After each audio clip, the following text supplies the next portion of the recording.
Yan sa rice field. Ayan ang daanan ko. May ibon oh. Yan uwak sa atin eh. Ang ganda niya mga friends. Ang bilis lumaki ng ano nila, tanim, pananim. Dito po dadaan sa gitna ng taniman. Ganda ng bundok. Napakaganda ng hapon. Medyo malamig mga friends. Ito po yung pag green pala siya ganyan. Para siyang mga palay din eh. Yung kumugi. Mugi sa Japan. Para siyang rice din. Or damo. Yan ang dami mga friends oh. Ginagawang ano to eh. Tinapay. With W. It's E80. And friends, ang dami dito.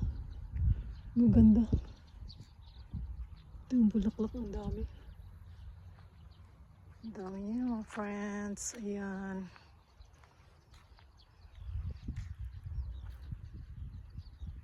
Hanggang doon.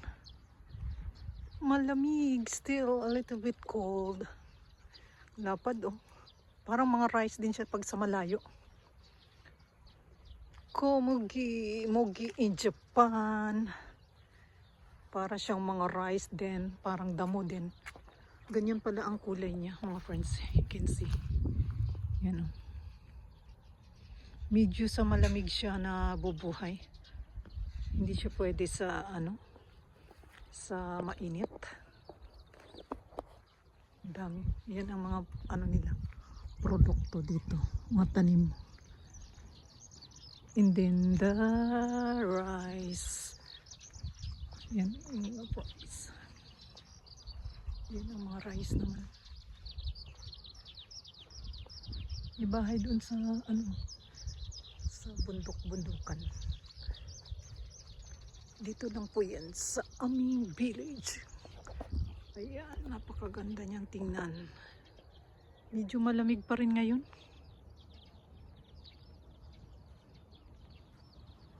Malamig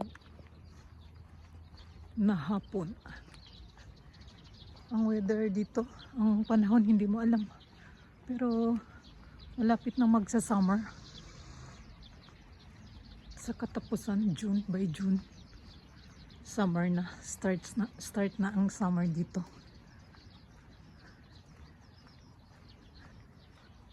Yan, kahit saan meron dito. Yan pala ang ano nila mga tanim. Yung mugi.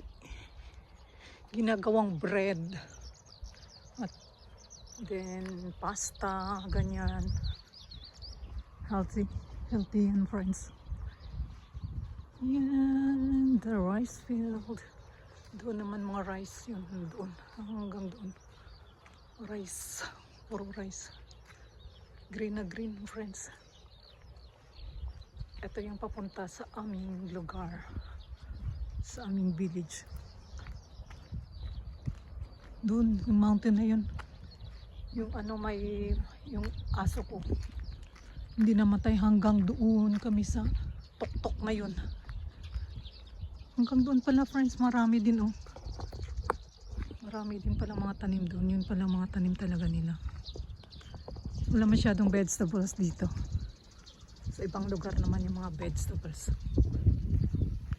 Yan. Yan ang kabundukan, tahimik. Thanks for watching friends.